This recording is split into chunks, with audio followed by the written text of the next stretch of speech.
মৌমিতার উপরে ঝাঁপিয়ে পড়ে 18 থেকে 20 জন নির্মম ভাবে তাকে ভোগ করে। তার শরীরের মধ্যে 113টি কামড়ের দাগ পাওয়া যায়। তার গলার এই হাতটা ভেঙে যায়। তার শরীর থেকে 150 গ্রাম বীর্য পাওয়া যায়। তার একটি সুন্দর সাজানো গুছানো জীবন ছিল। হঠাৎ করে একদিন দুপুরবেলা খাবার শেষে তার বান্ধবীরা বলল, চলো একটু বিশ্রাম নিতে যাই। সেই বিশ্রাম নেওয়াটাই যে তার জীবনের শেষ বিশ্রাম হবে সেটা মৌমিতা কখনো চিন্তাও করতে পারেনি। তারই মেয়ে বান্ধবী দুজন কলিগ তাকে ওইখানে নিয়ে যায়। এক পর্যায়ে কিছু সংখ্যক ছেলেরা ওইখানে চলে আসে। তার কলিগ বান্ধবী তাকে এইভাবে গলার মধ্যে ধরে, অন্য একজন বান্ধবী তার পায়ের মধ্যে ধরে। এরপর নির্মম ভাবে একের পর এক হায়নার দল তার উপরে নির্মম অত্যাচার চালায়। মৌমিতা চিৎকার করে কাঁদিতে চাহিয়াও করিতে পারেনি চিৎকার, কারণ তার গলার কণ্ঠস্বরটা আগে বন্ধ করে রাখা হয়েছে। 30 সেকেন্ডের অধিক সময় ধরে কারো গলার মধ্যে চেপে রাখা হইলে তার চোখ দিয়ে রক্ত বের হয়ে যায়। হ্যাঁ, মৌমিতার চোখ থেকে ঝরার কথা ছিল পানি, তবে ঝরেছে রক্ত। মৌমিতা শুধু তাকিয়েছিল তার মেয়ে বান্ধবী কলিকের দিকে। বারবার শুধু চোখের ইশারার মাধ্যমে বোঝাতে চেয়েছিল, তুমি একজন মেয়ে, আমিও মেয়ে। কিভাবে একজন মেয়ে হয়ে আরেকজন মেয়েকে এইভাবে হায়নার হাতে তুলে দিলা। মৌমিতা চিৎকার করছে বারবার। ভাই, ও কাউকে বোঝাতে পারে নাই। মৌমিতা একটি ছোট্ট ভিডিওর মাধ্যমে মানুষকে একটি বার্তা পৌঁছে দেয়, যেখানে প্রকাশ পেয়েছিল তার সাথে ঘটে যাওয়া কিছু নির্মমতা। এরপর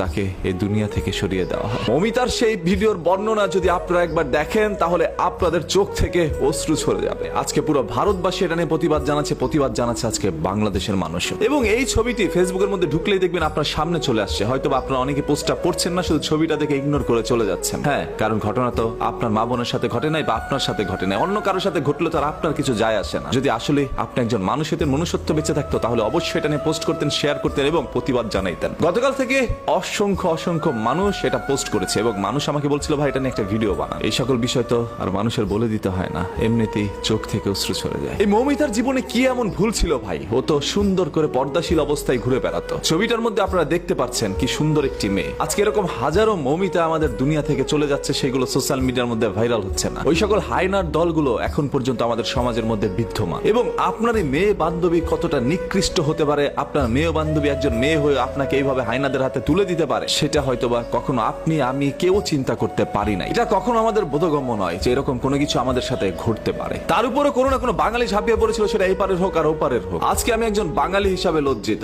আজকে কণ্ঠস্বর দিয়ে কোনো শব্দ ব্যবহার হচ্ছে না, কারণ আমি মৌমিতার সেই বর্ণনার ভিডিওটি এখনো ভুলতে পারি না। আমার চোখে বারবার সেই দৃশ্যটি ভেসে আসছে। কি নির্মম ভাবে একজন মানুষকে এইভাবে দুনিয়া থেকে সরিয়ে দিতে পারে তারা। শুধু তাকে ভোগ করে সীমাবদ্ধ ছিল না, তার শরীরের মধ্যে 113টি কামড় দেয়, যেটা কোনো হায়নাও হয়তোবা ছিঁড়ে খাওয়ার সময় দেয় না। হায়না তার পেটের ক্ষুধার জ্বালায় হয়তোবা শিকার করে খায়, সেটা তার খাদ্য। ওরা কেন মৌমিতাকে ভোগ করলো? এই মৌমিতার পৃথিবী থেকে চলে যাওয়ার দৃশ্যটা এর চেয়ে ভালো তো হইতে পারতো। এরকম নির্মম ভাবে কারো যেন পৃথিবী থেকে চলে যেতে না হয়। কোন আক্রোশ থেকে এই ধরনের কাজগুলো করছে, কোন ক্ষোভ থেকে এই ধরনের কাজগুলো করছে, সেগুলো হয়তোবা বেরিয়ে আসবে। তবে আজকে যারা পথে নেমেছেন, এটার বিচার চাচ্ছেন, আপনাদের প্রত্যেকের কাছে একটা অনুরোধ করছি ভাই, যতক্ষণ না পর্যন্ত সেই সকল অপরাধীর সর্বোচ্চ শাস্তি দেওয়া না হবে প্রকাশ্যে, ততক্ষণ পর্যন্ত আপনারা রাস্তায় অবস্থান করবেন। যে যেখান থেকে পারেন এটা নিয়ে তীব্র প্রতিবাদ জানান। আদারওয়াইজ আজকে মৌমিতার সাথে, আগামীকাল আপনার সাথে, আপনার মা বোনের সাথে এরকম ঘটনা ঘটতে দেরি হবে না। আমি চাই না চোখের সামনে এরকম আর কোনো মৌমিতা জীবন দেয়।